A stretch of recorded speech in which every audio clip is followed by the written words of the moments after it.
Good morning. Hi, Sophia. Good morning. Good morning. Hi. Let me turn on the...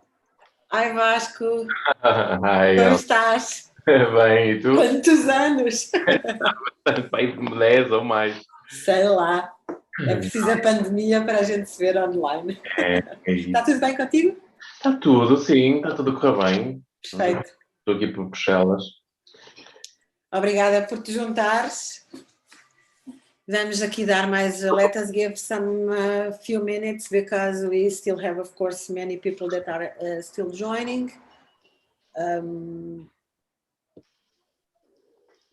I think that right now, at least our speakers are all in the room.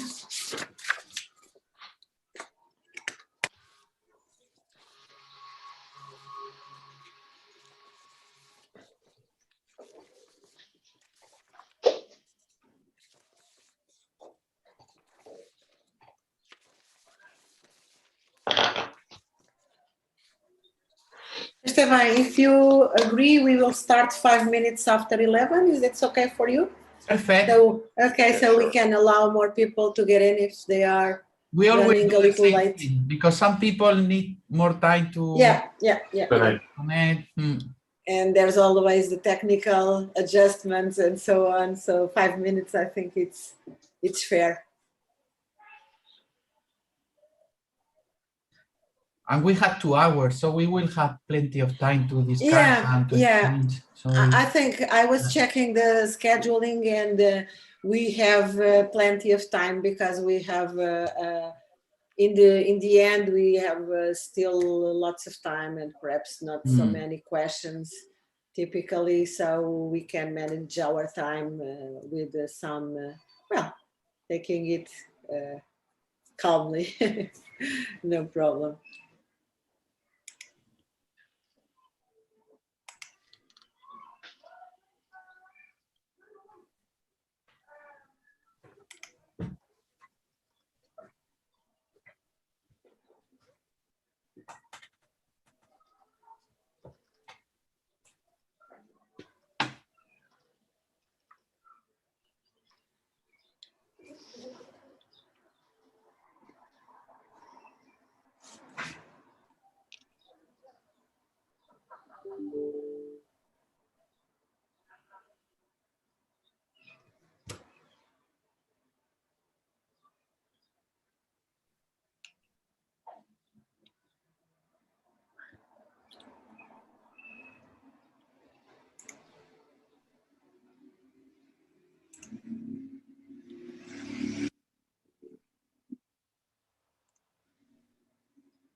thank you.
So perhaps we will start now. I just want to welcome everyone present. I'm Elsa Ferreira Nunes. I'm Irradiar CEO. I have the pleasure to be hosting this session today with many people that, are either working with me or have been working in the past. So it is a special pleasure having this session. Without no further delay, I will leave the ground to Esteban. Esteban is the director of EURADA, which is the European Association of Development Agencies. And this international non-profit association was established in 1992. And Esteban is EURADA's director since 2015. Esteban, the floor is yours to open this session that we will hope will be very fruitful. Thank you very much. Whenever you start a debate like that, you have to start saying evident things for everybody, but I think it's my role here. Anyway, we have agreed that later I could as well say things probably more advanced and more intelligent, but I'm going to just to set the scene very briefly from the point of view of regional and local authorities. And I have prepared a presentation of 3 slides. So if you allow me, I'm going to share with you the presentation, and I think you will see now.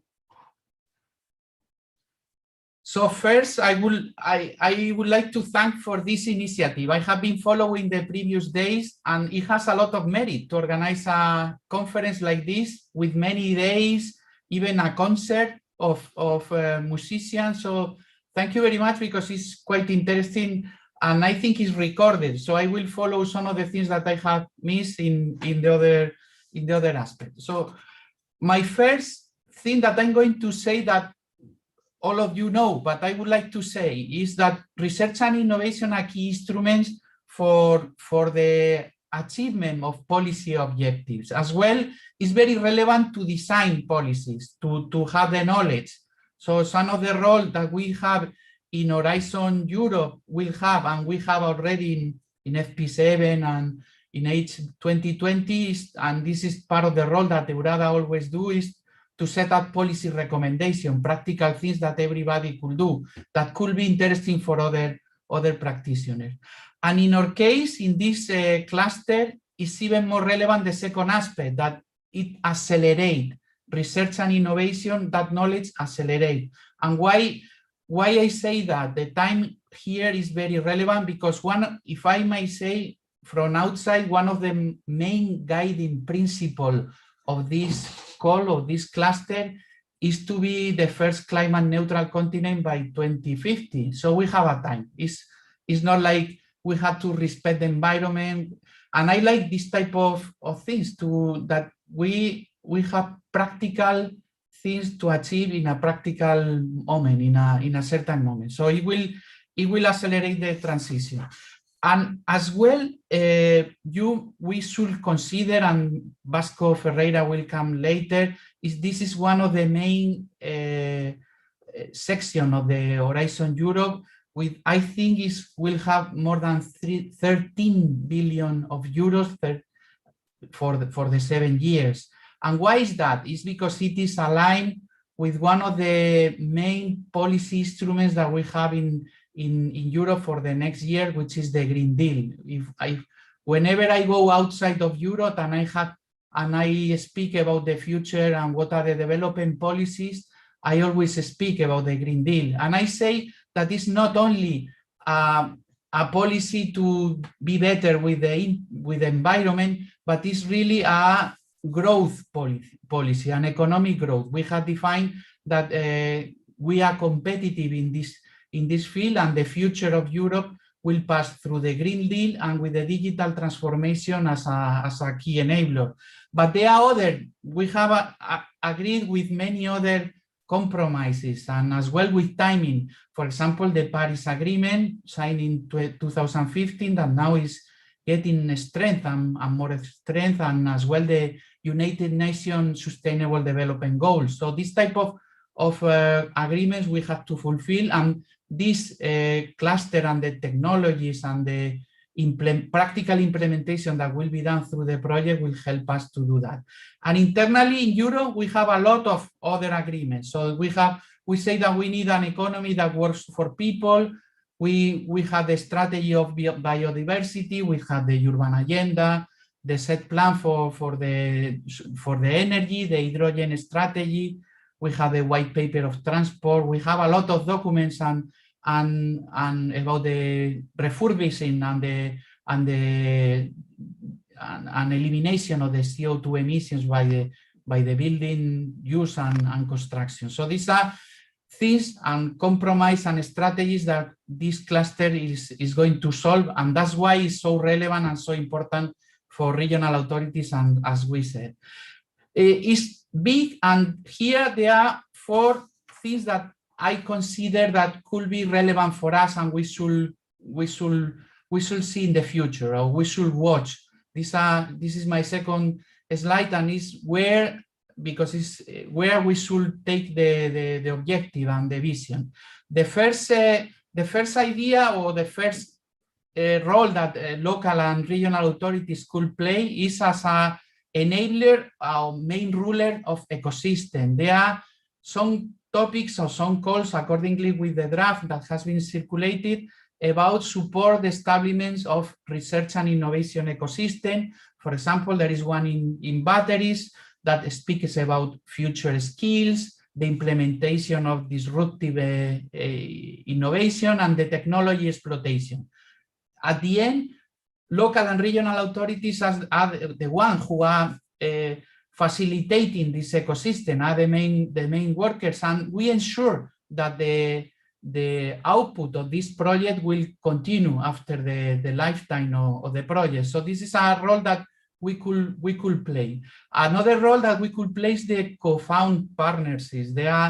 These are big projects where we mobilize different small projects where, in order to support the implementation of different activities. In the cluster 5, accordingly with the draft, there is one on clean energy transition and another one in urban transition to sustainable futures. I think it will be quite relevant for us, so the role of regional and local authorities could be there in the co-found, and lucky the ones who has that, because it's something that, accordingly with our experience and the knowledge that we have, is quite relevant.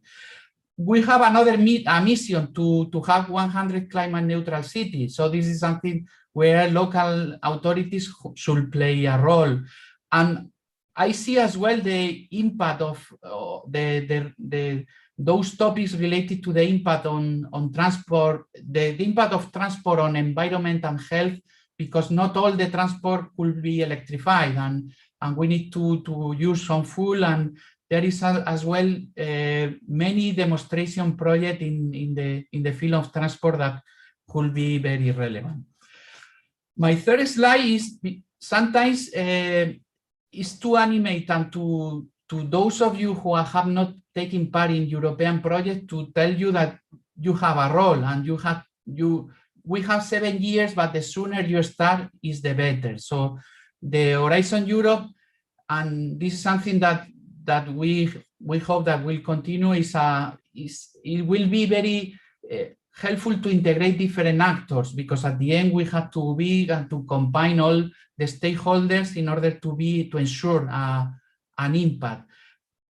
Horizon 2020 already was a major challenge and a major step forward if we compare with previous framework program. The innovation part was really relevant in Horizon 2020, and we have new actors there taking an active role. So we think that even in Horizon Europe will be even more important, because we have these missions, these challenges that should be there.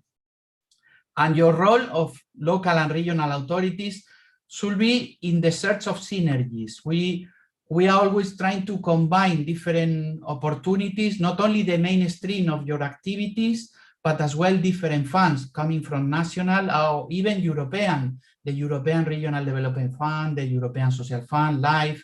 This type of combination works perfectly in the local level. So, and you are encouraged to take the knowledge from Horizon Europe and to implement through these funds or to support with the infrastructure or capabilities that we have developed with those funds to go there.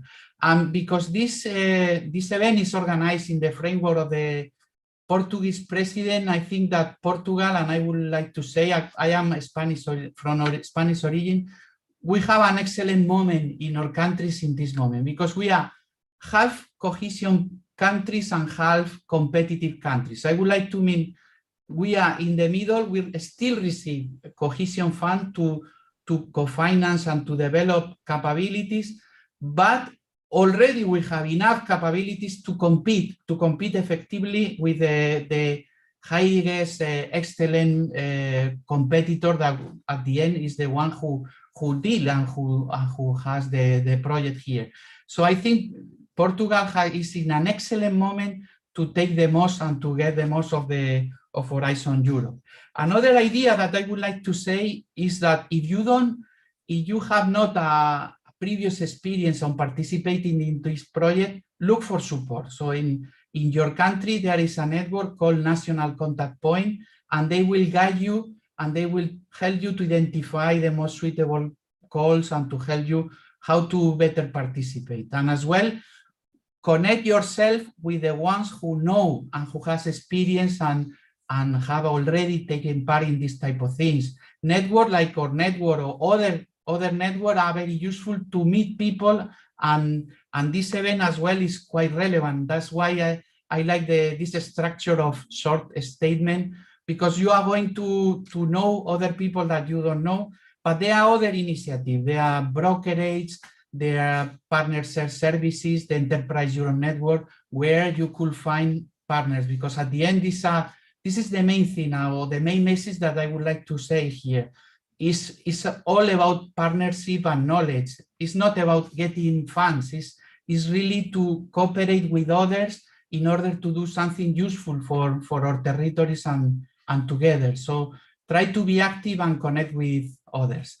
And this is my last slide. The other ones are my contact details that probably you all know, and I'm happy to be here. Thank you very much. Thank you, Esteban. And we will, of course, count on you and your participation during the session. So thank you so much. I will now pass the floor to Vasco. Vasco Guedes Ferreira is working with the Energy Policy Coordination and Strategy Unit of the Directorate General for the Energy of the European Commission. He is in charge of monitoring Portugal's energy policy development, specifically in what regards the implementation of the National Energy and Climate Plan and the Recovery and Resilience Program that everyone is very eager to know and to take advantage. And so we hope for his presentation to enlighten us even more. Vasco, it's yours, the floor. Thank you very much. Good morning, everybody. Thank you for the invitation to be with you and share some insights mainly on energy and energy policy and how clean energy fits within the framework of the European Green Deal. Let me see if I can move. So we all know about the Green Deal. We all know that this is an overarching strategy that encompasses several areas, not only environment or climate, but it encompasses several policy areas and aims to transform Europe in a more sustainable continent in the near future for the generations to come. As you can see here in the slide, you can see that the Green Deal includes different elements on, for example, ensuring that this transition that we are now starting is just and fair, and that everybody is on board and it's not left behind. Also, the protection of biodiversity is also at the heart of the Green Deal. But then we also, the Green Deal also looks at the economy, industry, and how we can make industry more competitive and by being more sustainable. Looking also at transport, on how can we eliminate pollution from transport, on how energy, clean energy can be promoted, on how our building stock can be renovated. And the Green Deal has, I think, can be easily explained to Europeans, because it's really what we're trying to do is really to change society, to change the mindset, and there are a lot of advantages and positive outcomes that will come from the Green Deal. We'll have more energy security in Europe, cleaner transport, cleaner energy, much less pollution, but also lower energy bills, because as you know, renewable energy is already competitive, and it can help to reduce the electricity and heating and cooling bills. We are also seeing a big change in the transport sector with electrification, and the Green Deal will bring the infrastructure and the investments needed to accelerate this transformation also of the transport sector. And of course, at the same time, this will make Europe more competitive, because it will promote growth. We will need to develop and deploy new technologies. This will create new jobs, better jobs, well-paid jobs, and technologies that then can be exported to other countries. Then now I'll zoom into the energy and climate elements of the Green Deal, and then to the energy elements, and I'll focus on mainly on the energy elements, because it's what I know more about, and I think it's important to understand what are the policy priorities for the next decade, because ultimately these policy priorities that I'll present in a couple of minutes are going to be fed into all the regulatory and financial instruments of the European Union. So when we talk about Horizon Europe, ERDF, cohesion funding, the RRF, the Recovery and Resilience Facility, but also the directives on renewable energy, on buildings, on the ETS. So everything will be aligned around the priorities of the Green Deal and around the priorities, the energy policy priorities. So in terms of the progress of reducing greenhouse gas emissions in Europe, we are doing okay. So we have decoupled the economic growth from greenhouse gas emissions, and that's really key. We can see in this graph that while economy grew 61% from 1990 to 2018, emissions have reduced by 23%. So we have decoupled economic growth. We show that it's possible to decouple economic growth and greenhouse gas emissions. Something is, oops. Oh, what happened? Sorry.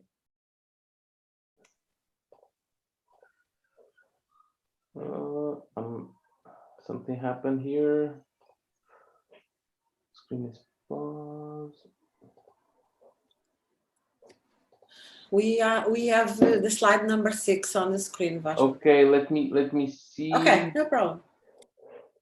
Yeah, the screen is sharing. Let me see. Slide number 6. Okay, I see it. Something happened here. Let me see if I can change with the Okay, and then I'm looking at the other screen. Sorry, and then what happens is that we have met the 2020 target for greenhouse gas emissions, the 20% target, and we are already agreed at EU level. In co-decision, so the Council and Parliament have agreed already to set an ambitious 40% target for 2030, but we actually realized that 40% is not sufficiently ambitious, and that we can do much more, because ultimately our goal is to reach climate neutrality by 2050. So we need to front load investments, we need to front load reforms. So by 2030, our new goal, the new vision of this commission, is to ensure that we cut at least 55% of greenhouse gas emissions by 2030. So we are stepping up the ambition from 40 to 55. This has already been agreed endorsed by the Council last year. And we are now preparing a package, a legislative package, reviewing the existing regulations, existing directives on climate and energy, to make sure that they are fit for reaching the 55% emission reduction by 2030. So this is something that is ongoing. What I can tell you is that in July, it's likely that we'll have a very big package, the 55 energy and climate package coming out with proposals to revise directives and regulations on energy and climate. Energy is really the key to address climate change, because we know that 75% of the emissions are coming from energy production, energy use, from buildings, from transport, from production of electricity. But so far, we have only a small percentage, let's say, of this energy is coming from clean sources, from renewables. You can see the figure is 17.5% in 2017. Sorry, Vasco. Yes. Sorry to interrupt. Now we cannot follow your presentation. We just have the first slide and a black square. So perhaps if you could, yes, stop and then try again. Yeah. Maybe it was something that I touched. I don't know. Yes. There's also always something that we do. There's always something. But the problem is that there's something stuck, actually. Yeah. Let me see. You can't see any slide. Now you stopped presenting. Okay. Let me But see. I think that Valentina and David also have your presentation. So if you don't manage, they can share it.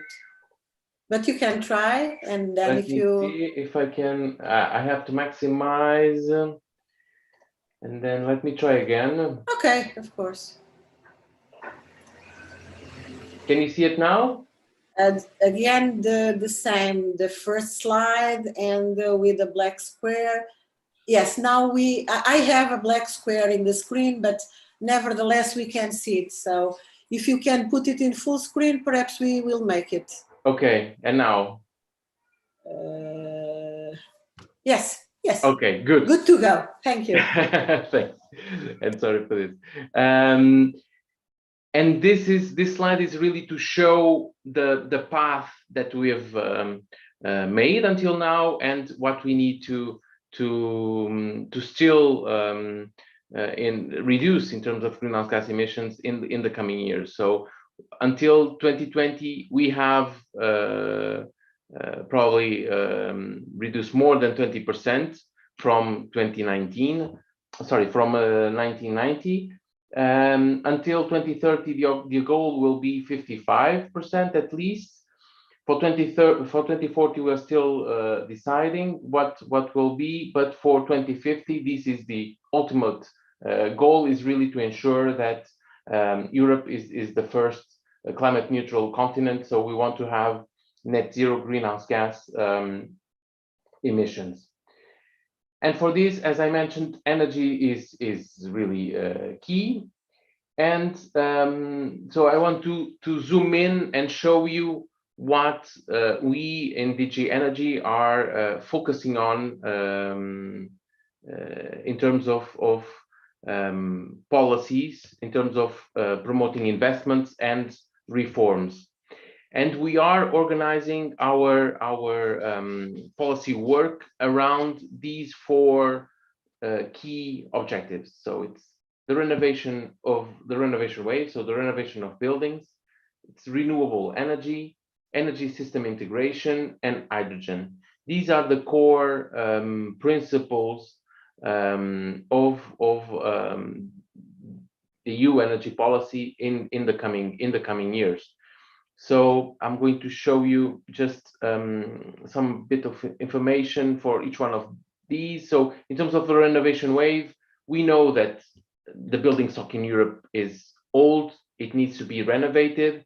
We know that 40% of the energy consumption is coming from, or 40% of the emissions are coming from the building sector.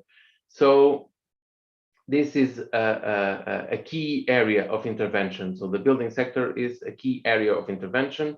We've launched a renovation wave, aiming to double the renovation rates in the next 10 years, and renovations that are ambitious, that are deep renovations with very high energy efficiency, but also integration of renewable energy in buildings. Because we know that the renovation of buildings has also other advantages, not only the reduction of greenhouse gas emissions. It can generate local jobs. It can be good for the local economies, for cities, for even small villages. So it's something very local. It creates local jobs. It creates local growth. It can also improve a lot the lives of Europeans, because better housing conditions are we also need that. We really need, and we know that from, if you're from Portugal, you know very well that the housing conditions need to improve dramatically in the coming years, and renovation is really the answer to that. So it's not only the reduction, the environmental targets or goals of reducing greenhouse gas emissions, it's also generating growth, generating jobs, and improving the lives and the housing conditions of Europeans. Then on the strategy on energy system integration and hydrogen, here we all know that the energy sector, as we know it, is organized in very vertical ways. So we have energy production for the transport sector, use in the transport sector, and there is no almost communication between the transport sector, the building sector, the energy production sector, electricity production sector. So we want to break that. We want to make sure that these sectors and the energy flows between the sectors are being done in a more efficient way. And we found out that hydrogen could be one of the elements that triggers and that enables this integration of the energy system. And so we launched last year a very ambitious hydrogen strategy and the Clean Hydrogen Alliance, with very concrete targets for a gradual transition and a gradual introduction of green hydrogen in industry, in transport, but also in the decarbonization of the hard to abate sector. So the sectors that are hard to electrify or hard to really reduce emissions. Hydrogen, we see hydrogen as a suitable energy vector to allow for this. So we have launched a strategy, very concrete goals, and we are seeing a lot of interest from member states. And we saw in the recovery and resilience plans that was submitted in the past 2 weeks, member states like Portugal, like Spain, Germany, really looking at hydrogen and planning for ambitious investments on green hydrogen. Then there's also a huge potential. We see a huge potential for offshore renewable energy. So we launched a strategy in order to identify where the opportunities are, and we also set ambitious targets to mobilize investors, to mobilize the technology providers, and to really encourage investment and implementation of concrete offshore wind energy, but not only wind. We are looking at other technologies, and we would like to explore other technologies that are developed in Europe and then can be exported elsewhere. It's good for the environment, but it's also good for the economy, for society. So it's really win-win in different fronts. And then finally, I just wanted to highlight something that I mentioned several times during my presentation is what we want to do with the Green Deal and with the strategies, with the policies, with the investment programs that we have, is really to make sure that EU is leading the green change globally. And we are committed to lead by example. And we are seeing now, and you are probably also aware of the increased use of diplomacy in trade and trade agreements to ensure and promote sustainability, and really set standards for a different way of growth, a sustainable path, sustainable growth across all the different economic sectors and value chains. And I would leave it here. Thank you so much. Thank you so much, Vasco, for your comprehensive presentation. I have some comments here on the chat that I'm going to share with all the audience. So Nigel Holmes states that it's great to see that the EU is leading on strategies for energy system integration and hydrogen. Renovation of buildings will also be critical for reducing business and household energy bills. Scotland has set a target of 5 gigawatts low carbon hydrogen by 2030, which will make extensive use of access to large scale, low cost renewable energy from offshore wind in the North Sea. So thank you for the comments. I would like to say that we have a specific time for questions and for debate, but if anyone wants to do any question, please feel free. The session is ours, so we will manage it the best way. So if you want to talk, either use the raise hand sign or use the chat, and we will surely have your question and answer for it. So moving on, we have now Ruben Garcia. Ruben Garcia is the head of Smart City Area in Cardiff and is a coordinator of My Smart Life Lighthouse project, so a smart cities project. Ruben, welcome. I can see that you are already sharing your screen, so the floor is now yours. Oh, thank you so much, Elsa. Can you confirm me that you can hear me well? I guess if you could speak a little louder, but okay. Okay, I'll try to do my best. Perfect now, Ruben. Thank you. Okay, thank you so much, Elsa. First of all, I would like to give thanks to all Irradiare team for the excellent organization of this summit. It's a pity that we don't have the opportunity to be in Évora, because I had the opportunity to be there a few years ago in a Interreg event, and it was a very nice moment in a very special city. So let's see if we can go there quite soon. It's difficult to talk after Esteban and Vasco, that have provided us with very interesting messages about what is, first of all, the role of local and regional authorities in energy transition. Of course, I fully agree with Esteban.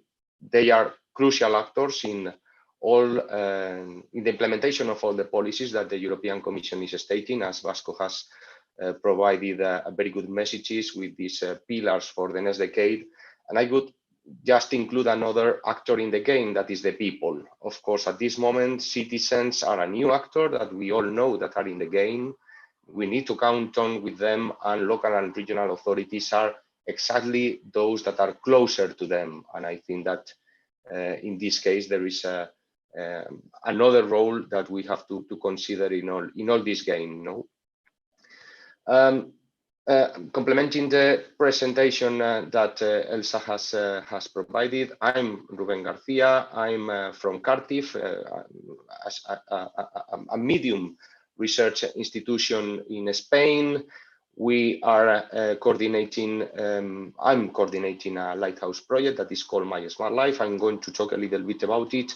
But I would like also to mention that now I'm the chair of the group of lighthouse projects. Évora is a lighthouse city of the last calls, and I'm somehow represented at this moment the whole group of projects and I'm starting also representing the group in all the discussions with these new initiatives that are moving now about this new concept of climate neutrality, especially that mission on 100 climate neutral cities that is being launched at this moment by the European Commission. So I'm going to talk specifically of My Smart Life, but the messages can be applied to this group of 18 projects that are running for the last 7 years and that are playing a very good role for energy transition, as in this case in cities. So just very briefly to start talking about My Smart Life. My Smart Life is a project funded by the Horizon Europe, Horizon 2020 program. We started our operations in 2016. It's a large scale demonstration project. We are implementing things in reality. And of course, our objectives are to develop a very ambitious energy transition in cities. We have a good set of cities, 6 cities playing 2 different roles. We have 3 lighthouses that are those that are implementing actions, that are those that are transforming their cities, transforming their governance models, but also implementing a lot of actions. Globally, we are implementing 150 smart actions in the cities of Nantes in France, Hamburg in Germany, and Helsinki in Finland. And we count all with 3 cities that are following all the developments of these cities and that are developing replication plans in order to schedule the implementation of those actions that suit better to their local conditions. And these cities are Palencia in Spain, Rijeka in Croatia, and Bydgoszcz in Poland. These projects are very big. We are working with 27 partners. If we also include the link third parties associated to them, we are 45 partners, so a very huge consortium, and we are mobilizing 21 million euros of budget. From the Commission, we receive almost 19. And I say that this is the budget that is recognized by the Commission, the eligible budget by the Commission, because the project is triggering at least 10 times these funds, because of course not everything is included in the budget, and there are other developments that are also parallel to the developments in these projects that are, of course, leveraged by the local partners and by the cities. These projects are long in time, so we have a project of 5 years, and due to the COVID, almost all projects are facing difficulties because, as we said before, these are real-life projects in which we have to demonstrate a lot of technologies, and now we are discussing a possible extension to the finalization of the project. Here you can see a lot of, in our website, you can find a lot of information. Now I just put you on the screen the set of partners that we are having. We have a lot of energy companies, a lot of technology providers, ICT experts, also very interesting SMEs that are developing very innovative solutions in the 3 demonstrators, and also very good transversal partners that are leading aspects like, for instance, business models definition or replication plans development, evaluation of all the energy savings and so on. So the consortium is very complete, and you can see all the details in our website. Well, just to talk a little bit of what these projects are about, and I think that they are fully in line with what we have been discussing before. What we proposed in My Smart Life is to develop a new way of working with energy transition planning. What we proposed is a change on the way in which cities worked, and defining that all the planning activities, all the decisions that were to be made by the cities should be city-led. I mean, we of course count on with the industry, but we are not just taking or picking up solutions from the industry, but on the contrary, the cities plan what they have to do, what are the problems that they identify, and they also count on with the participation of active citizens. This is what we call a smart people concept. So our project is based on 2 principles that are a smart people and a smart economy. And with a smart people, we mean this active participation in all the city challenges identification from the citizens. And we don't want to reinvent the wheel. So all the citizens, all the cities have a lot of tools that they can be developed, can be further developed in order to have fluent communication with the citizens. They know very well what are the needs of the citizens. The unique necessary change is to implement this change of mind in order to implement this city-led approach. So once we have defined this approach to city leadership, then we go to the involvement of the key partners together with the citizens in order to create what we call the local innovation ecosystem. And this is important, is developed in order to enhance what we call the second pillar, that is the smart economy concept. We want to fix talent in the cities, we want to attract investments, and we want to do this with local partners. So, of course, we count on with large industries, we count on with big companies, but on the other hand, we want to secure this local economy ecosystem with these companies that are also developed at local level. And these projects, My Smart Life is one of them, is a large demonstration project. So we have to demonstrate technology, but we don't want only to demonstrate the technology, calculating energy efficiency, KPIs, and so on, but we want also to demonstrate the bankability of the solutions. We want to demonstrate that there is a real business model, a real business scale, a real business case in all the implementation of the actions that we are developing in the pilots. And this is the demonstration of this concept of a smart economy. And finally, we do, of course, an evaluation of the performance from different perspectives, including the social, environment, economical, and environmental concepts. But this evaluation of the demonstration is focused on 2 very important concepts. First, the individual exploitation possibility of the solutions from industry partners, but also on the other hand, focusing on the replication. This is the capability of implementing those already tested solutions in other environments in other cities. This is more or less the concept of My Smart Life and is what we have been doing for the last 5 years. My Smart Life, as I said before, is a real scale project. We are implementing 150 actions, and at this moment we have finalized most of them. I don't want to enter into the details, but now you can see, you can find all the details, as I said before, in our website. But we have implemented a lot of activities related to buildings retrofitting, to new construction in different building categories and so on. And we, of course, we always go to a great level of ambition, always going, of course, beyond the state of the art, but also going to a great extent much beyond the national regulations. We also have developed a lot of energy actions, like district heating developments, like implementation of a lot of energy solutions, PV plants, batteries, solar thermal solutions, all of them very innovative. District heating and cooling, geothermal solutions, so on.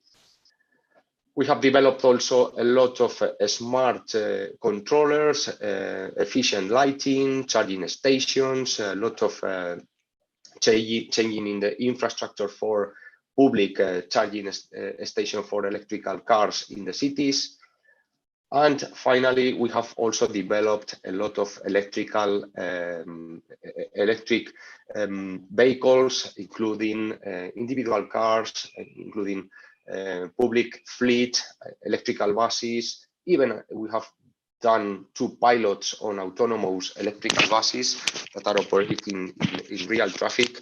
So as you can see, a very complementary set of actions that are already there and that are executed at this moment in the cities of Nantes, Hamburg, and Helsinki.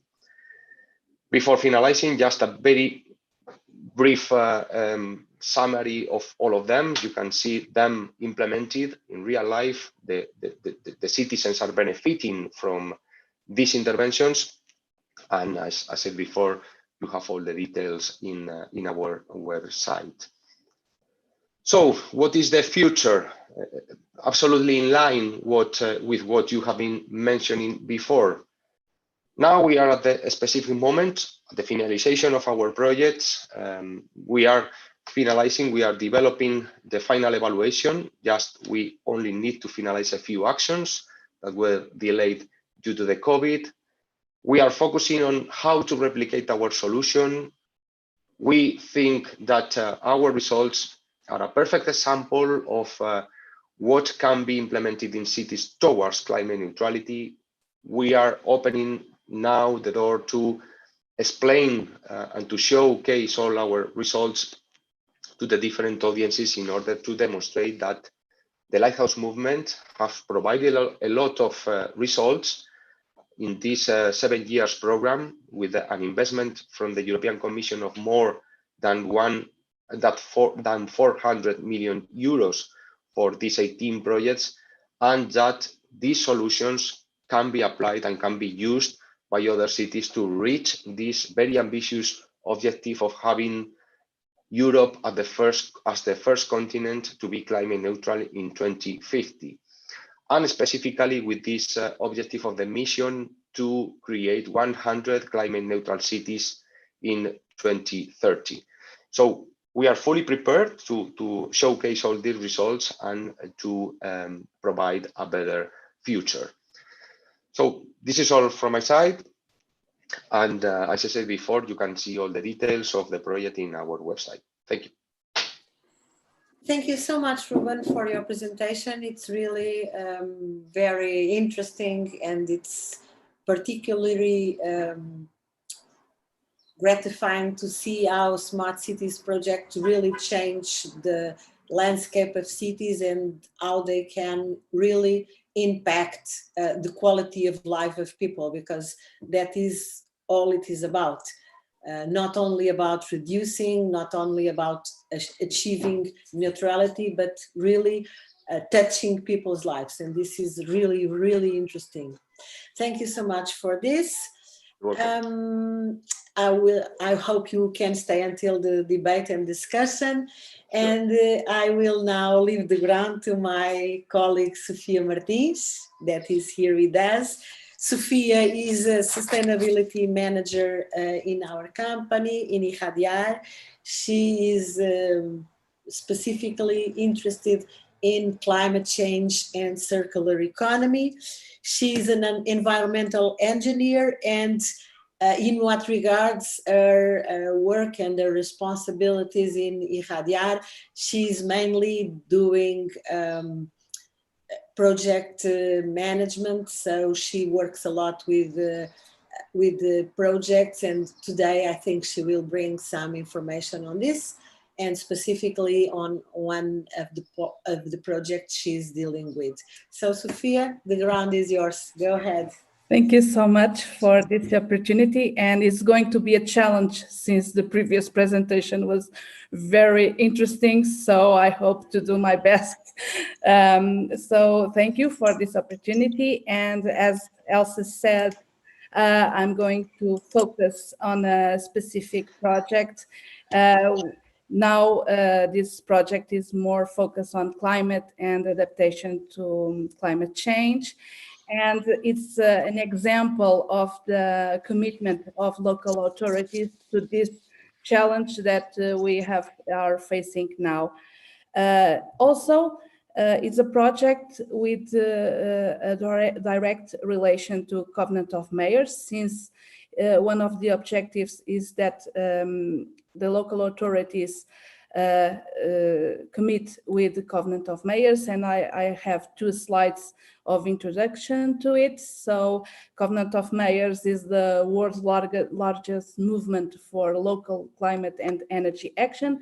It was launched in 2008, and now the signatories endorse the challenge of share the vision to 2050, and this is a real important challenge and a real important movement that local authorities wants to be part of. Also, the Covenant of Mayors, the European Commission describes Covenant of Mayors as a central force of the transition in its communication on the European Green Deal. And that's why the Covenant of Mayors is reinforcing its roles by aligning its climate pledge to the EU objectives of reaching climate neutrality by 2050. As the European Green Deal, we also have the Climate Pact that offers a space for everyone to share information, debate, and act on the climate crisis. So now more focus on the project itself. The project is Life Adaptate, and it is an example of the response of the local authorities to now the challenge of climate change and the implementation of adaptation actions in order to respond to this challenge. And in this project, 6 local authorities committed with the European Covenant of Mayors for Climate and Energy, and they developed their local adaptation plans, and they performed some specific adaptation actions that was called pilots in this project that respond directly to the challenge that they are facing. We are 11 partners. This is a project financed by LIFE program, and we have partners from Spain, Portugal, and Latvia.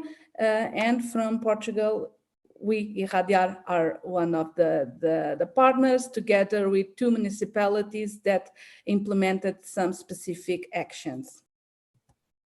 In terms of the objectives of Life Adaptate project, there are 5 main objectives. The first one, to develop the replication and transfer strategies that include tools and resources to be applied to other municipalities, not only the 6 that are in the project, but our objective is to replicate and to transfer the knowledge that we have to other municipalities outside the project, to set cooperation frameworks and through specific protocols and agreements with other municipalities.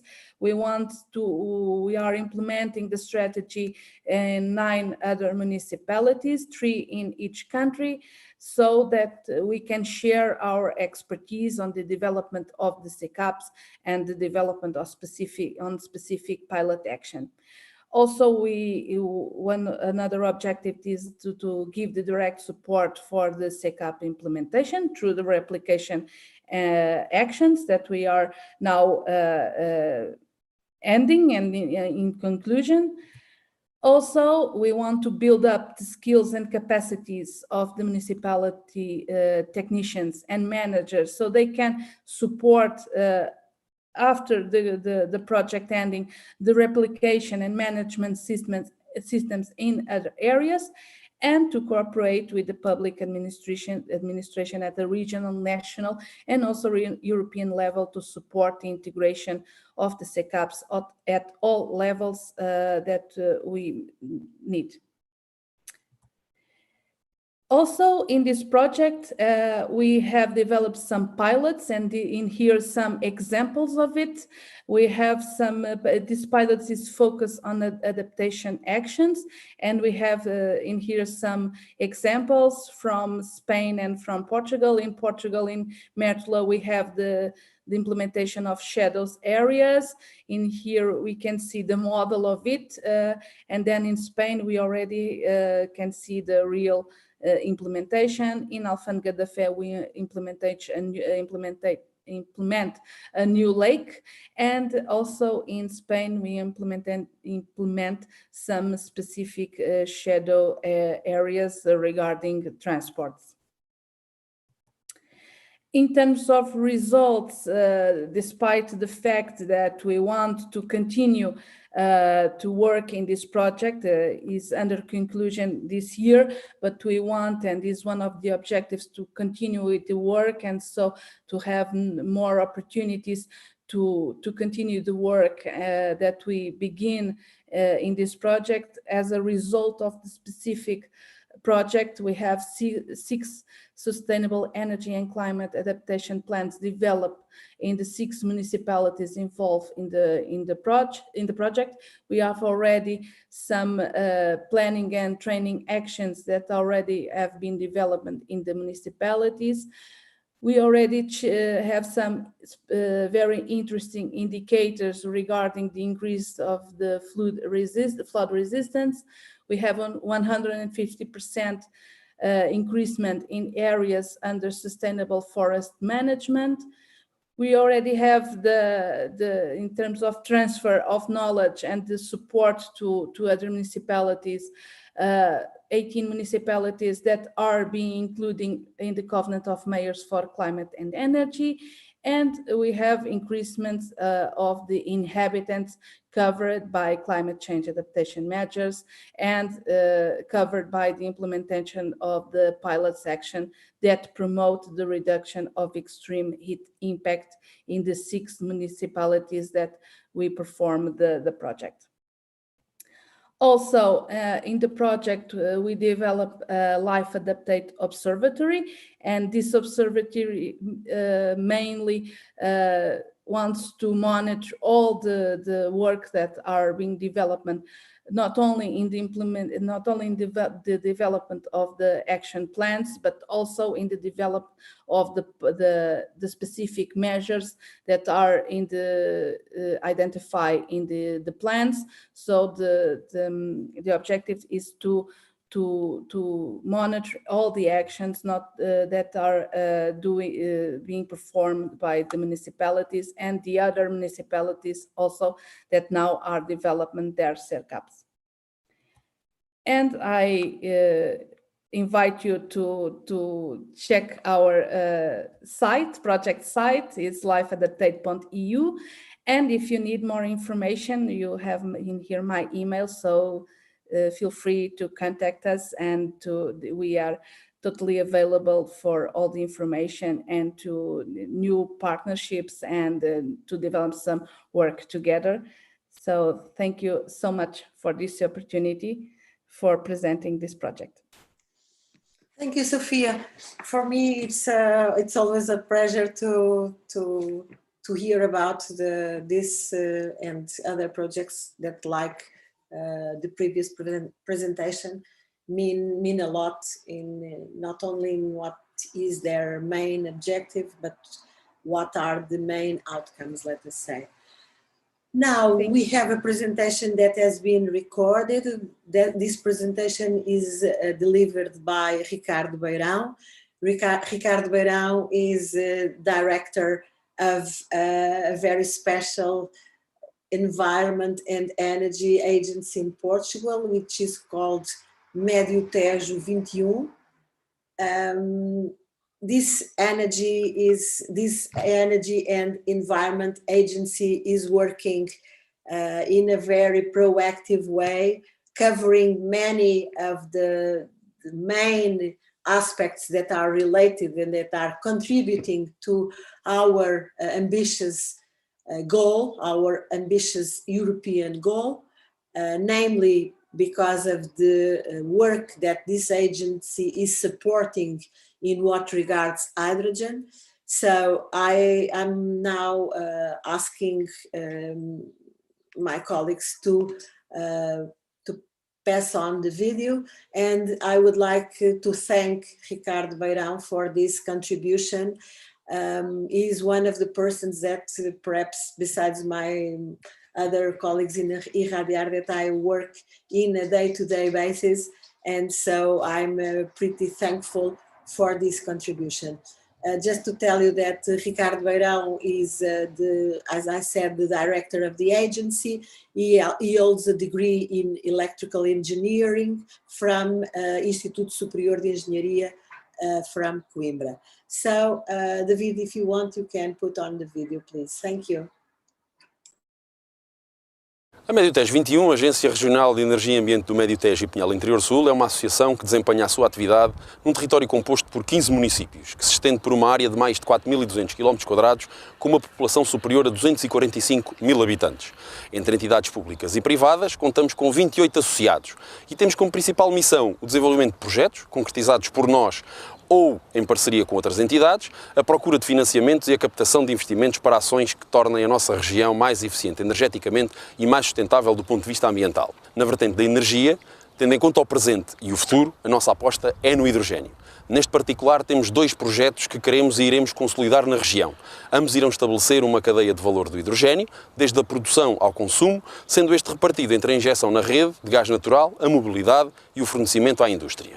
Na área do ambiente, na Médio Tejo 21, encaramos com seriedade e proatividade os principais desafios ambientais no contexto das próximas décadas, nomeadamente as alterações climáticas, a biodiversidade, a escassez e a qualidade da água e os impactos da poluição na saúde.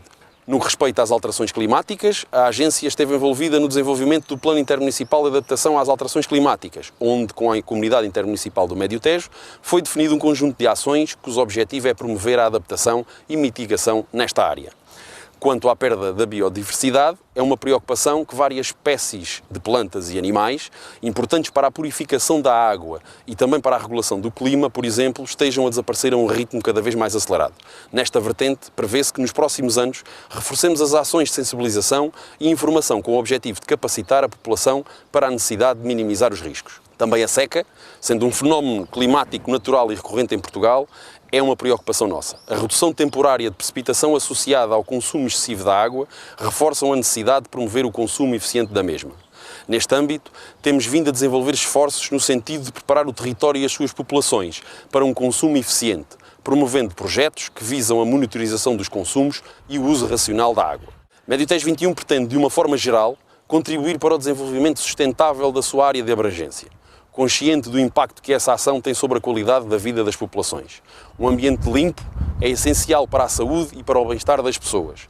E também nos domínios da qualidade do ar e do ruído, a Médio Tejo 21 tem vindo a reforçar a sua intervenção.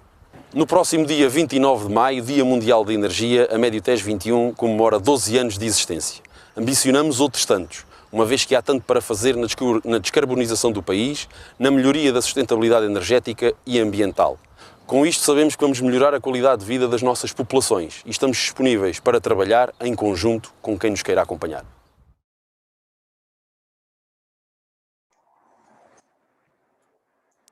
So thank you to Ricardo for this testimony, and really interesting to see how this region is standing up, and how this region is eager to follow the main challenges that are now posed at an European level. Well, moving on with our very ambitious program, I will give the ground now to Nigel Holmes. Nigel Holmes is the CEO of the Scottish Hydrogen and Fuel Cell Association. This association is recognized as one of the most proactive hydrogen and fuel cell associations in Europe. So I guess that we will learn a lot from your presentation. And so I give the ground and welcome you in this session.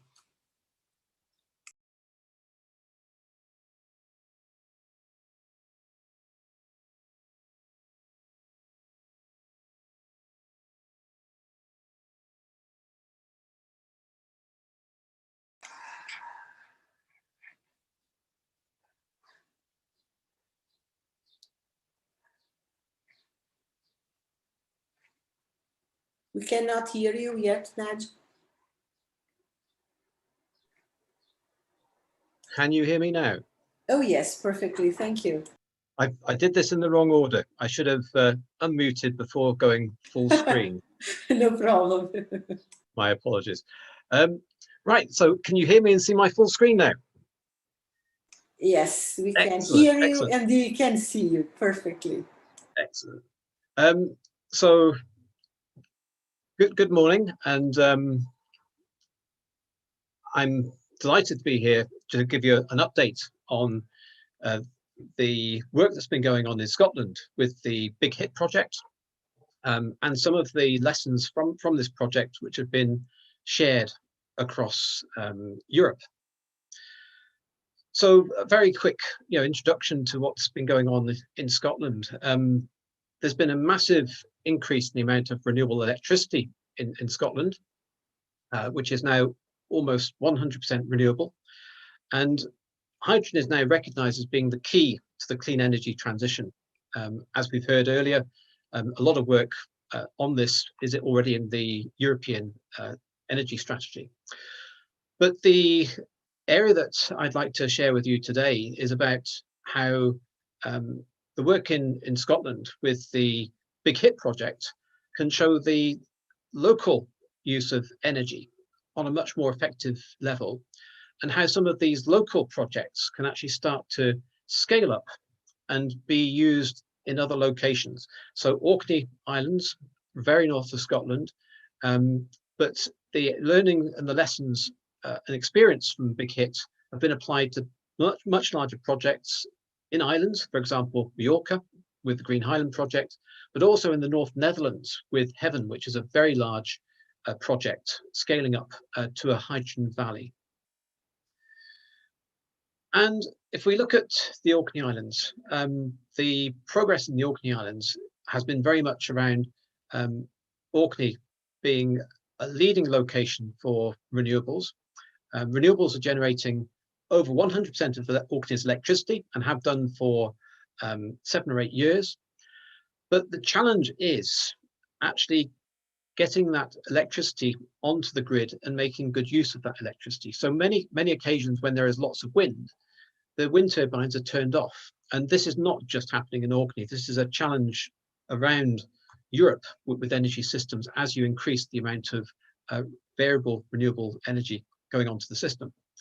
So the key of this project is how you start to capture that renewable energy and make better use of it, either locally or starting to move it into adjacent areas where it can be used for heat, power and transport. And this schematic shows some of the activities that are happening now in Orkney with the production of renewable electricity on islands.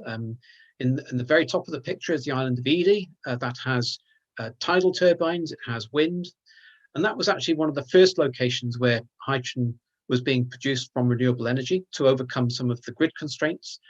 And just below it is the island of Shappensee, and that is the location of the Big Hit project. And the Big Hit project brought together 12 partners from across Europe, a range of skills brought together as part of the project, which was supported by the Fuel Cells and Hydrogen Joint Undertaking as part of the Horizon 2020 Research and Innovation Programme. And the activities on the island of Shappensee, there is the wind turbine, a community wind turbine, there's an electrolyser, there's a community building which has the school, where there is the hydrogen boiler, and the hydrogen can be taken from the point of production, which is the electrolyser next to the wind turbine, taken by truck, used at the school, but also it can be moved by ferry down to the town of Kirkwall, which is the main town in the Orkney Islands.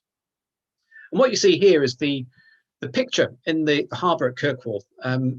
I like this picture, which captures a lot of the stuff that's been happening. So what you see in the harbour is a ferry. It's actually the Shappensee ferry. The big cruise liner behind it, that's nothing to do with the Big Hit project. That just happened to be going past at the time of this picture. But at the front, you can see one of the trucks that moves the hydrogen on the right-hand side. That's got one of the schematics just on it. You can see a couple of the vans, which are hydrogen fuel cell range extended vans. And on the left in the blue box is a hydrogen fuel cell that produces heat and power. And the power is used for ships that are berthed in the harbour to actually means that they don't need to keep their engines running for long periods of time or overnight when they're berthed up. So it makes it quieter, it makes it cleaner. And the hydrogen for that blue container, you can see the trailer parked in the bay, that's providing the hydrogen. So the hydrogen is being moved from Shappensee down to the main town of Kirkwall, and it's also getting used for refueling hydrogen vehicles. The picture on the right here, you can just about see at the back is the hydrogen refueling station. That opened a couple of years ago, and that is being used for refueling the hydrogen vehicles in Orkney.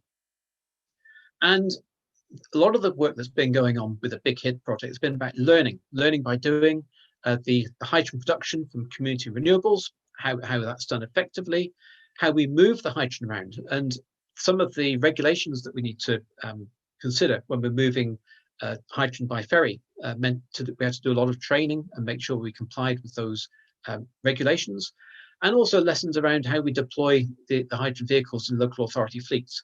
And the key thing now is how we share that experience with other projects, and the examples here are Heaven and Green Highland, helping them to scale up, but also with other projects that are looking to develop.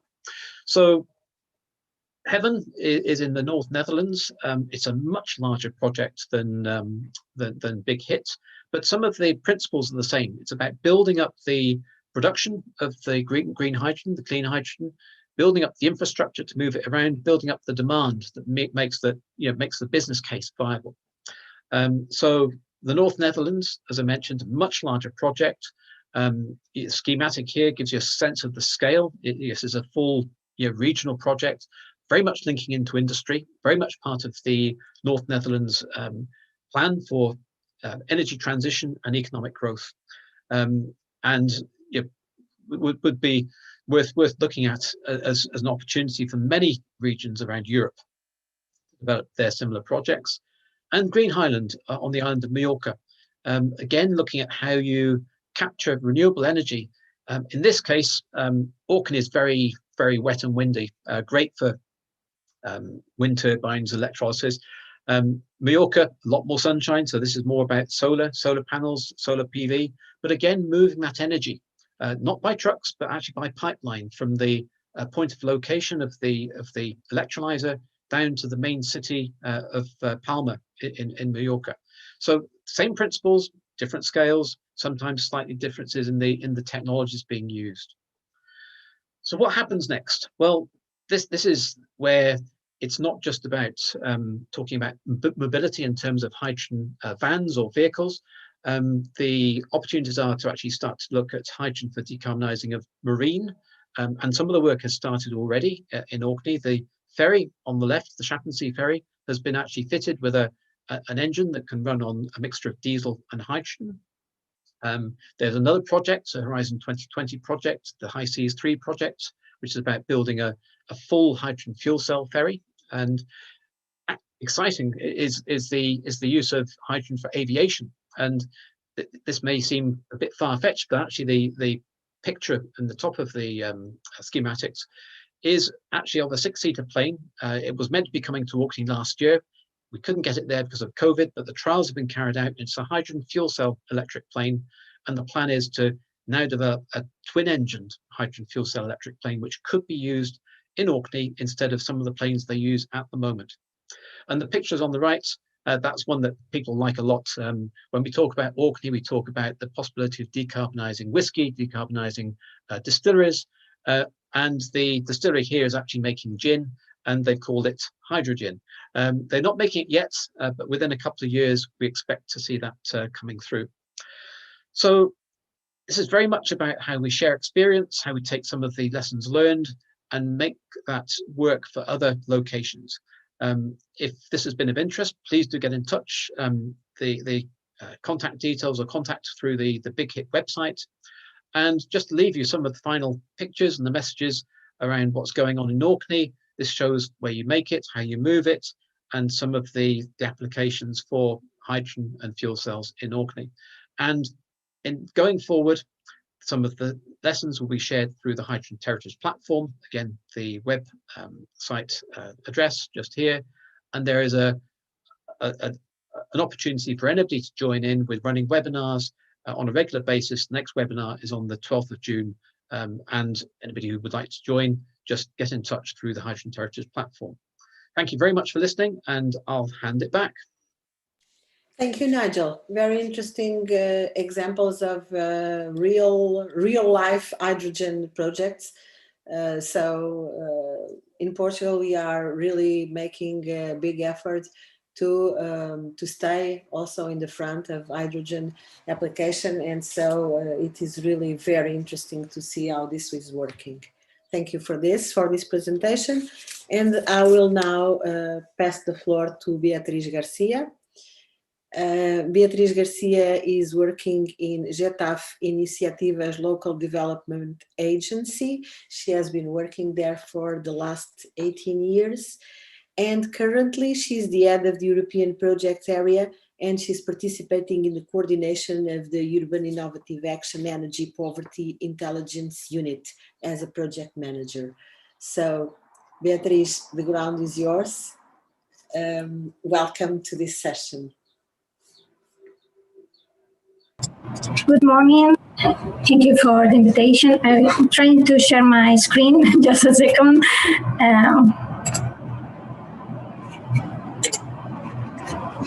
Can you hear? We can hear you, and we can see the presentation now. Presentation, okay.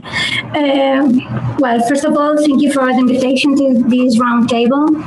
Well, I would like to share with you our project is Energy Poverty Intelligence Unit. And well, this project is co-financed by the European Regional Development Fund through the Urban Innovative Action Initiative.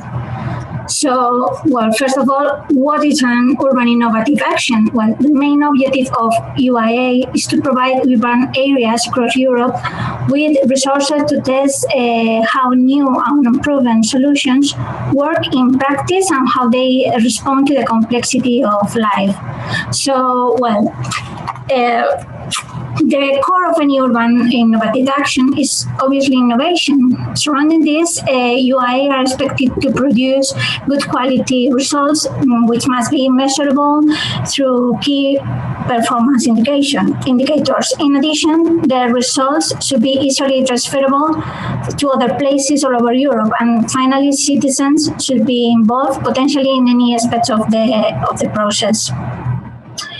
The UI initiatives can be focused on a variety of topics, and as this roundtable deals with climate, energy, and mobility, I have selected some related topics like air quality, climate adaptation, energy transition, sustainable use of land and nature-based solutions, remote mobility, and our project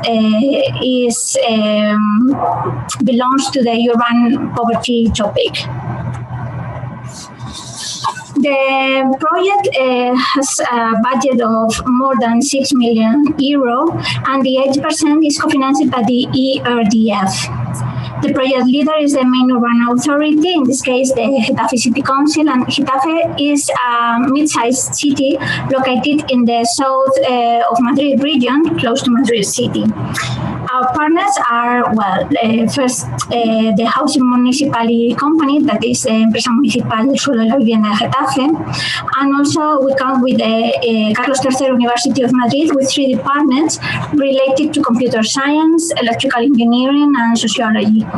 Also, the Environmental Science Association, Naturgy Foundation, Core Urban Thinkers, Architecture School of Politécnica University of Madrid, and Red Cross placed in Getafe, and also the Labor Construction Foundation.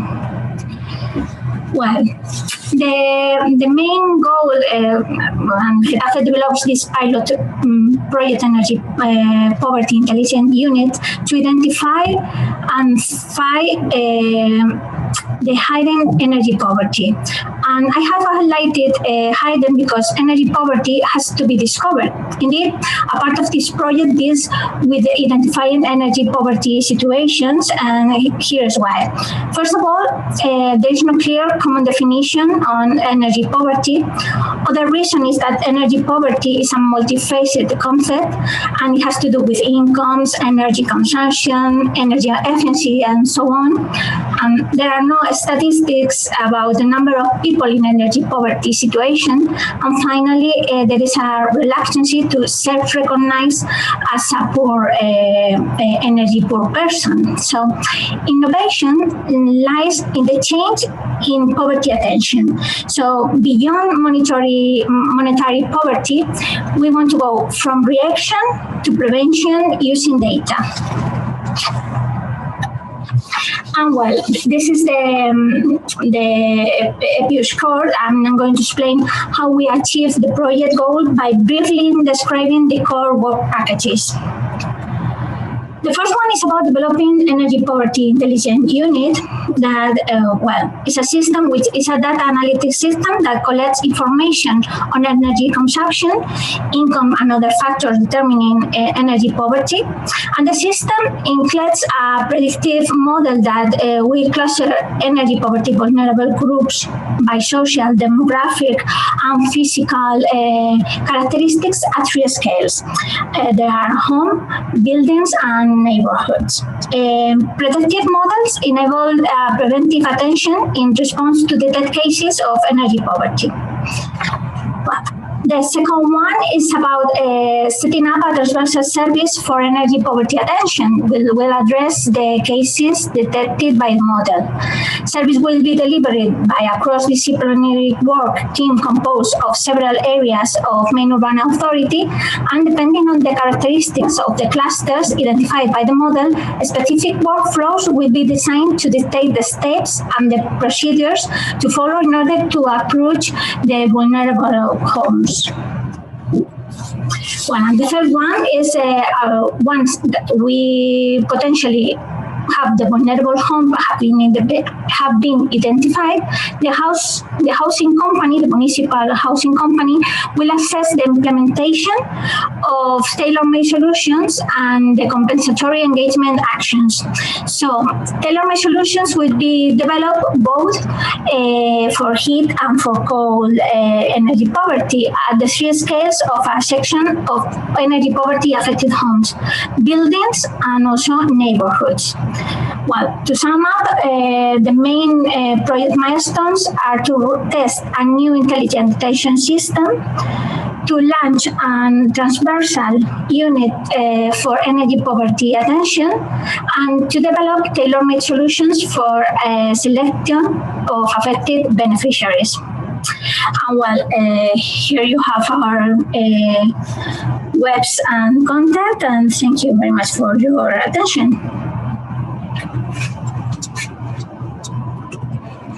Thank you very much, Beatriz, for your presentation. Actually, Urban Innovative Action is really a very interesting program and a very interesting framework to work with.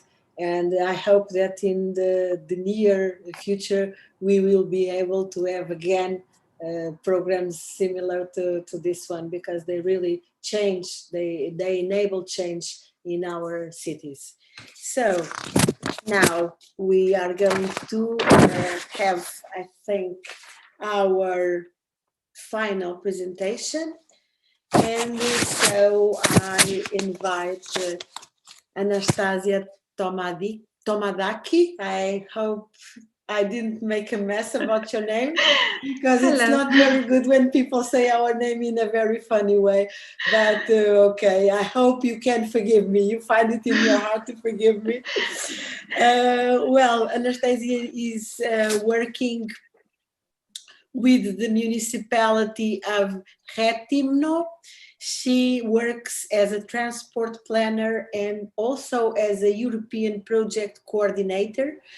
And so she has been serving engineering and transport planning, which was of course enabled by her studies as a survey engineer and the studies were completed in the Aristotle University of Thessaloniki. And she also has a master's in transport planning and in engineering from the University of Leeds. So after murdering your name, I give the floor to you now and welcome you warmly in this session. You have a big responsibility because you are the last person to speak, so go ahead. Hello, let me share my screen. I know Greek surnames are always hard to handle. Entire screen, let me check. Okay. Can you now see my screen? Yes. Okay. Okay, so hello, I am Natasha Tomadaki again, and I am here to present the smart mobility solutions implemented in Rétimno as part of the Civitas Destinations project and the Encircle Interreg Med project. So a quick introduction into Rétimno. Rétimno is a Greek city and is the third biggest city of Crete. The population is around 63,000. However, during the summer period, which is from April and lasts until October, there are more than 500,000 tourists in the city. So this adds a lot to the traffic. Therefore, from early stages, Rétimno set its vision to become a city model for sustainable development and not only a unique touristic destination. This vision was strengthened in 2016 when the municipality joined the Civitas Destinations project, a Horizon 2020 project. And together with the Technical University of Crete, we are the only Greek partners. This project focuses on implementing sustainable and innovative mobility solutions at touristic destinations. And later on, in 2019, Rétimno joined the Interreg Med Encircle project, which focuses on enhancing sustainability through circular tourism and circular economy. So the main challenges were identified with increasing traffic congestion, which becomes much worse during the summer months. There is a lack of mobility data, unnecessary vehicle movements in the whole city, so the drivers find the on-street parking hard, and there is lots of illegal parking at the lobby bays, causing delays at the freight distribution companies and generally a chaos, if we can say, in the city. So to tackle some of the issues mentioned above, 11 thermal cameras were installed covering the city's entrances and the majority of the movements around the city. Those cameras record mobility data in real time and provide information about different vehicle categories, from small cars to LGV, AGV, and even bikes. The cameras are used to understand mobility patterns in the city and allow the monitoring and real-time human behavior when implementing measures. The thermal cameras were selected as a solution since this type of cameras are GDPR compliant. The cameras are connected to an online platform and present the data real-time in the platform. This data include mainly traffic counts, but also vehicle speeds. And we can see on the graph on the right an analysis conducted from this type of data, which was the comparison of traffic between the two different lockdown periods. So we can basically see that during November's lockdown, there is twice as much traffic than in March's one. In parallel, there were 5 meteorological stations and some portable equipment for on-street counts installed and operate in the city, and they're monitored from the Technical University of Crete. And as we mentioned, the Technical University is a partner in the City Destinations project. And those meteorological stations point out periods and locations with higher emissions and noise, allowing the comparison with the traffic data. These were also important indicators when we were developing the low emission zone in the city. The next system installed in Rethymno was the smart parking management system. And this was to tackle all unnecessary movements in the city, trying to find parking spots. This system makes the process easier for drivers finding a parking spot, but also for policing the violations.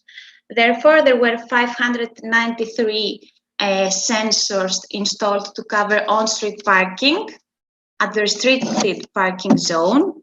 28 Bluetooth sensors were installed at disabled parking lots, and 28 at loading bays. For the Bluetooth sensors, the supply chain companies and the Disabled Association have been provided with cards, and those cards are identified when being on the top of a Bluetooth sensor as a legally parked vehicle. The system is at the moment the biggest and the most integrated approach to manage parking in Greece. We have received some awards for that as well. The system operates with a smart city platform with a mobile app, so that the users can see real-time the available parking spaces and can also navigate to those spaces. The payment method has been simplified and anyone can pay online, allowing for alternative payment methods as well. We refer to this system as being an integrated approach, and I would like to point out that there are VMS signs installed at the 3 entrances of the city and at the 7 parking lots of the city. And they show real-time information, the available parking spaces of all those parking lots, so that the drivers can choose smart where to park. And on top of all the above, the parking management system provides a screen used only by the police, highlighting violations with immediate warnings. The next step implemented in Rethymno was a platform developed for freight transport coordination. This platform is connected to the existing sensors installed for the smart parking management system. Those sensors are at the loading bays, as we mentioned earlier, and they allow supply chain companies to book a loading bay at a certain time slot. This tool coordinates the freight distribution companies and reduces current delays due to multiple companies needing to use the same loading bay at the same time. At the same time, and in order to achieve sustainable development, REFMNO has been following the EU with circular economy actions. And for that reason, and through the Encircle InterregMed project, REFMNO has installed 2 solar carports, one of 4 cars and one of 8 cars capacity, along with 1 additional EV charging station and 10 micromobility charging stations for e-bikes and e-scooters. All this equipment has been installed at 2 parking premises, and the solar carports allow for the net metering of the parking premises.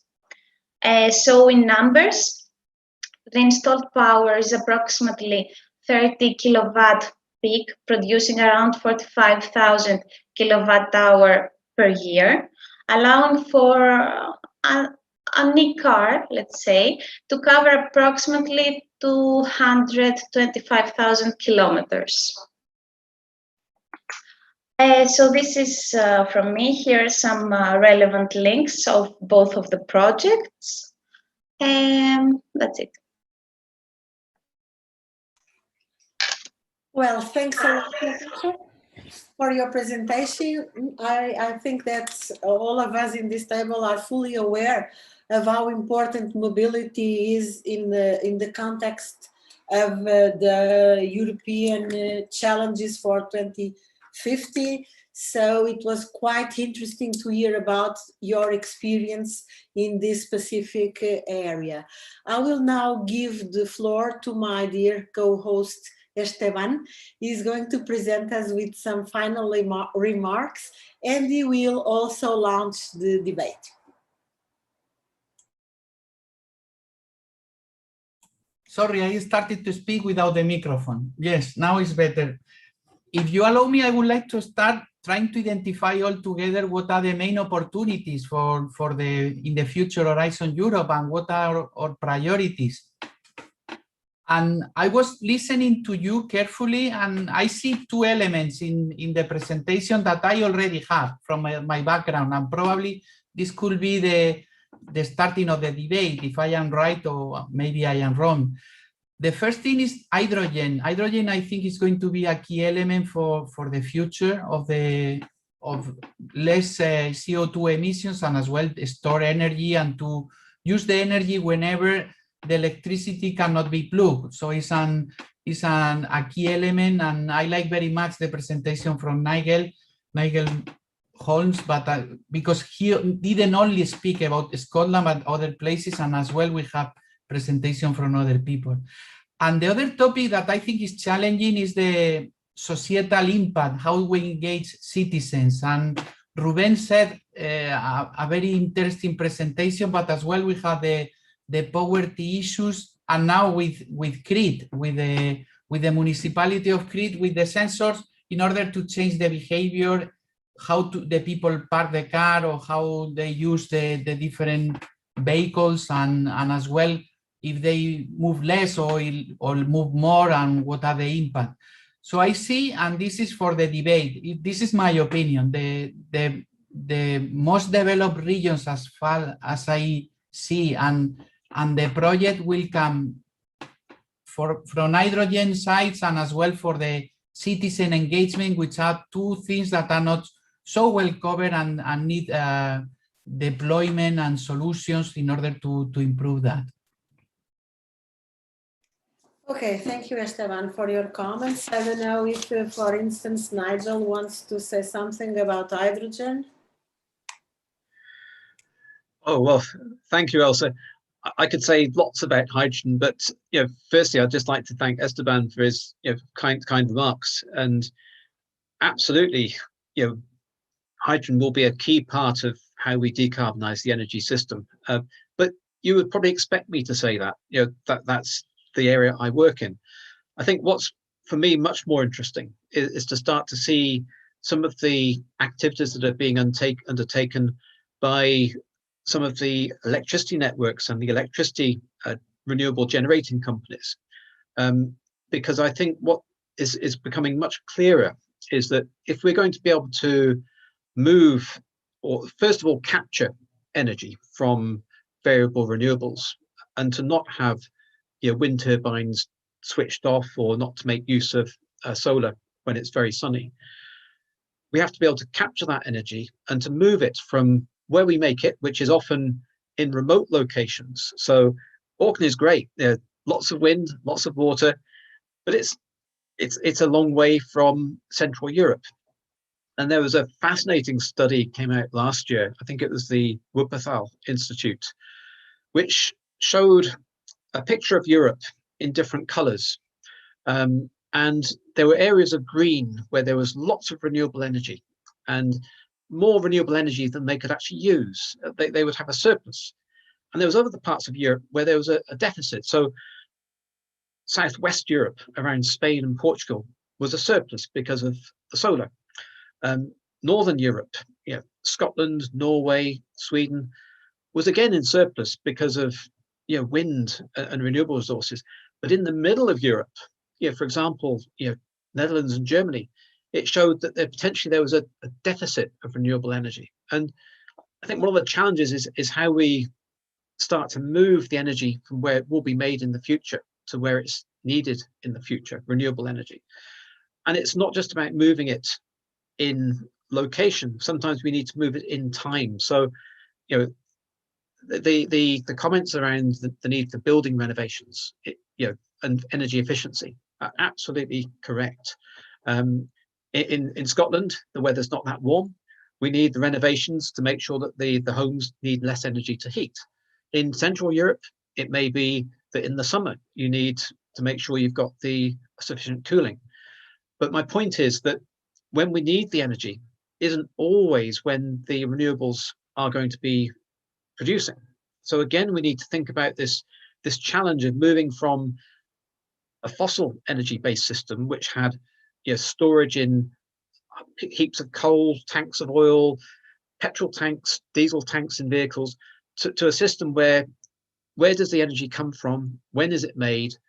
Where do you need it? And when do you need it? So I guess I'm not quite answering your question here, Elsa, but I'm just setting out some of the aspects that need to be understood if we're going to make this energy transition successfully and quickly. And absolutely, I would say hydrogen is part of that mix. Thank you, Nigel. So we have now the picture more complete, because we are really talking about all the system and how it's going to work, and finally how it is going to change, because the one we have right now doesn't fit. We don't need it anymore. We have to make that transition that you are talking about, and we have to make that transition solving a lot of issues, namely transport, storage, and lots of other aspects. And what I would just add quickly, Elsa, is I think a large element of what we have already as the energy system can be evolved and adapted for the new energy system. So we already have electricity networks across Europe, interconnections, local systems. They will probably need to be reinforced. You'll need more wires, more cables to cope with the movement of the energy. But there's also an opportunity across Europe to start to use some of the gas pipelines, which currently move natural gas, and instead to use them for moving hydrogen down the same pipes, new pipes in some cases. But this is an opportunity. This is a large-scale transition. I don't think we need to throw everything away from the past. I think there's an opportunity to use it sensibly. And actually, in using it sensibly, we can help to speed up the transition and reduce the cost of the transition, which will be important, because when people pay for energy, some of it you pay for the cost of the energy that's being made at the power station or the wind turbine, but a lot of that cost is actually moving the energy by pipes or by wires. So we need to think carefully about that as well. And also with transport, how do we evolve the transport system for the future?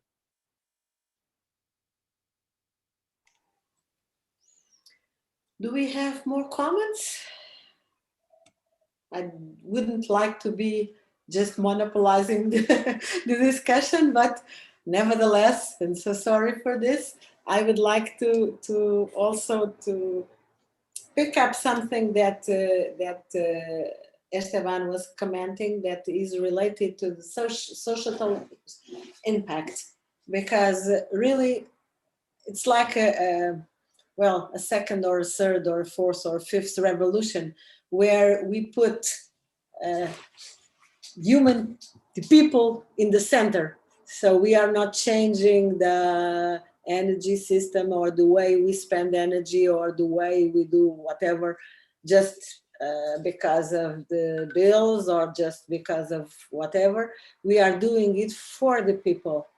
And there are some things that are being implemented and there are some available opportunities. Of course, we could talk about, for instance, the Just Transition Fund and so on, that we are not yet able to understand how they are really going to impact people's life. But for starters, they are already focusing on people.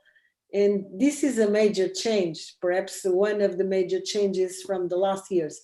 On my side, I'm always very enthusiastic about changes that are people-centered, because I'm a people's person and my background is on really more on social sciences and not that much on engineering or so. But I don't know if anyone else would like to comment on this, because this really makes me very, very happy and enthusiastic of participating in several initiatives, because I think that by now, for instance, when Vasco unfortunately had to leave, but for instance, Vasco was talking about housing in Portugal. Also, Beatriz was addressing the issues that are related to energy poverty. And for instance, I can tell you that and of course that my colleagues from Portugal and Spain are fully aware of this.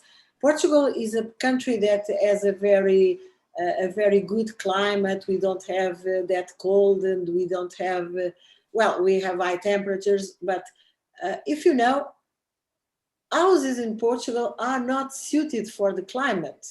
And this is particularly bad for poor people.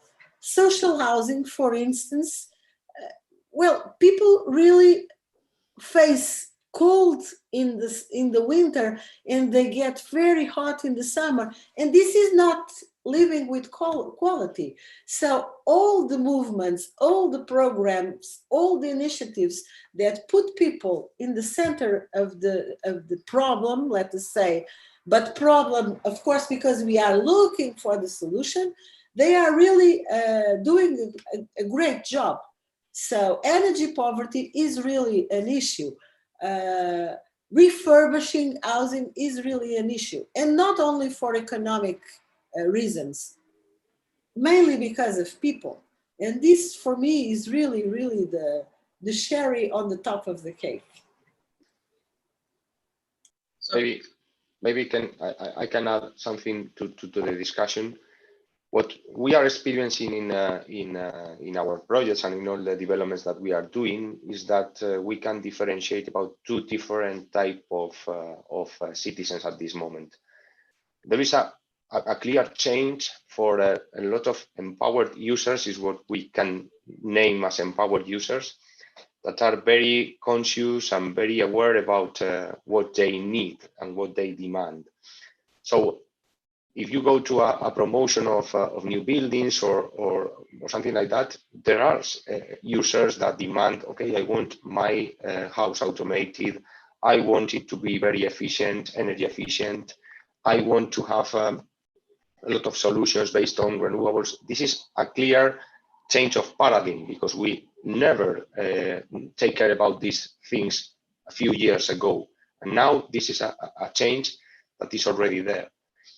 This will be also more emphasized in the future, because now also people is demanding healthy spaces in cities, including nature-based solutions for renovating the public spaces, of course, having emissions-free spaces especially in big cities. This is a clear movement and change of paradigm. But it is the other part of the game as well, that is the vulnerable people and especially elderly people and all those other vulnerable users, especially those that suffer from energy poverty that are already there. And I think that in this case, what we need, and I fully agree with you, Elsa, that a very good example is Spain and Portugal, where our houses are not built according to our climate conditions. This is very clear. And we need to learn from northern countries, from the experiences that they have since decades, probably because they had different needs, and they have a very good trajectory on implementing solutions for district heating, of course, massive deployed in northern cities, in northern countries, that we didn't have that need in the past, but now we do, and now we have to learn from their experiences. And I think that the way in which these countries have managed social housing with affordable rents for all of them, with a very long trajectory of very good housing conditions, is what we need to apply. And I can tell you the case of Spain, in which it is it's been starting the movement at this moment in a lot of cities where they are developing these policies. And if we need to go for the just transition policy, we need to fully focus on that part.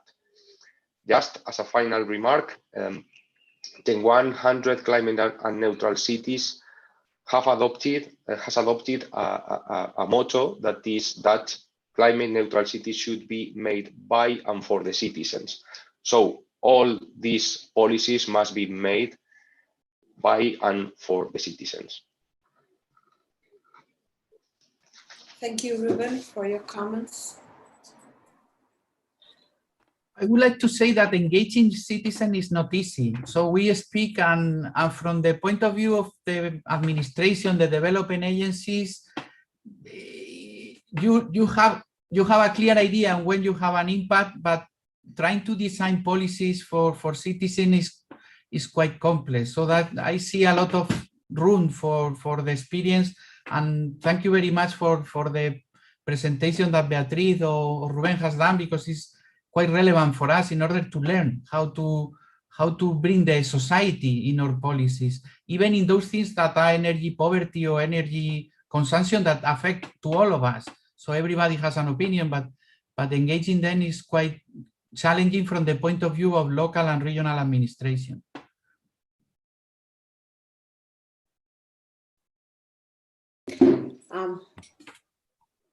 I don't know if there are more questions from the audience, but if not, I would like to address the audience, perhaps more directed at Ruben or Beatriz.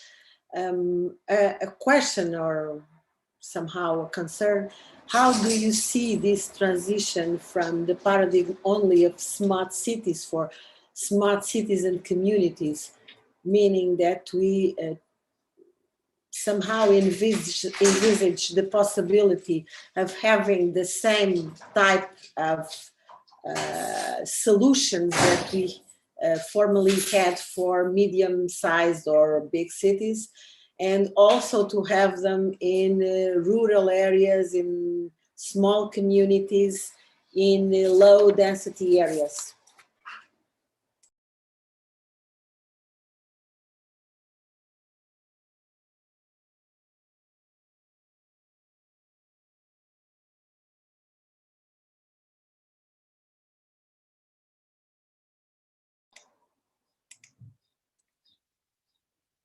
So I think no one is picking up the question.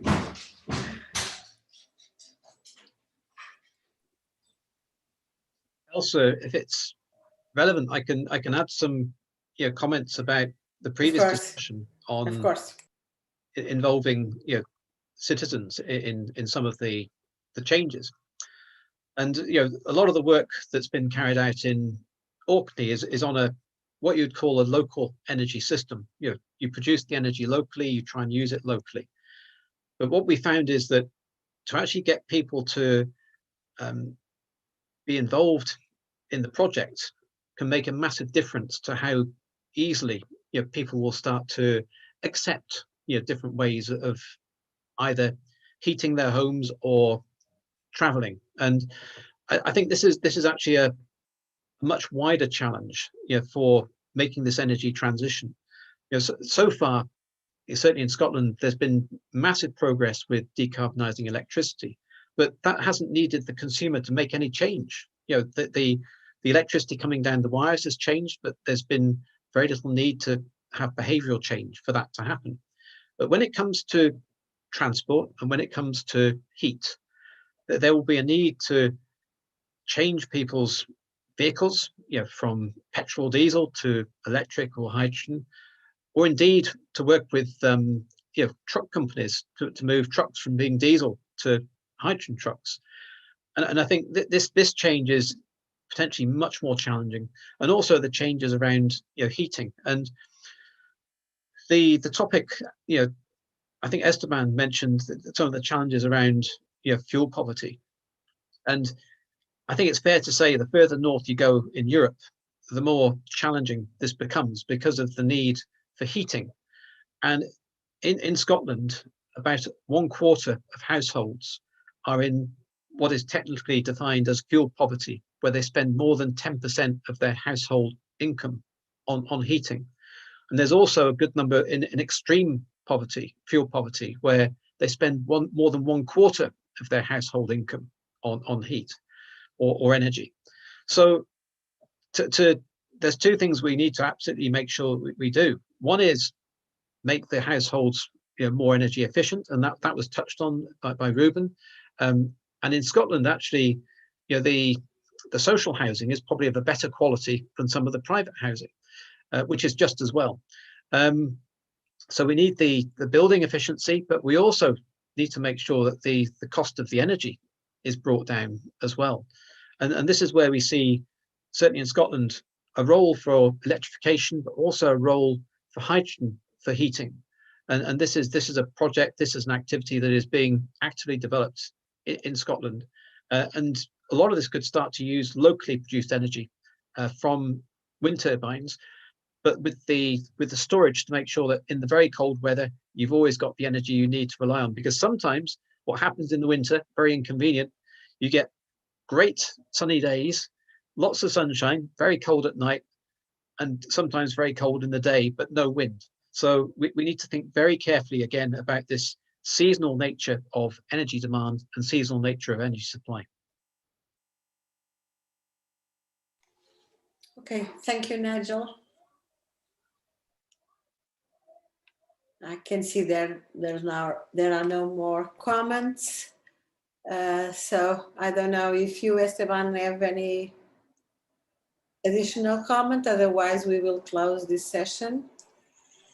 My comment is that there are good examples, as Nigel has been saying, in Europe. We are lucky because it's diverse. About citizen engagement, for example, the Nordic countries, Finland is wonderful. I remember some of our local authorities that has committees where they decide together with the citizen what are the challenges and then try to figure out how to participate. So, and these European projects are the way to match people who know or people who want to improve with people who are lagging behind or want to do.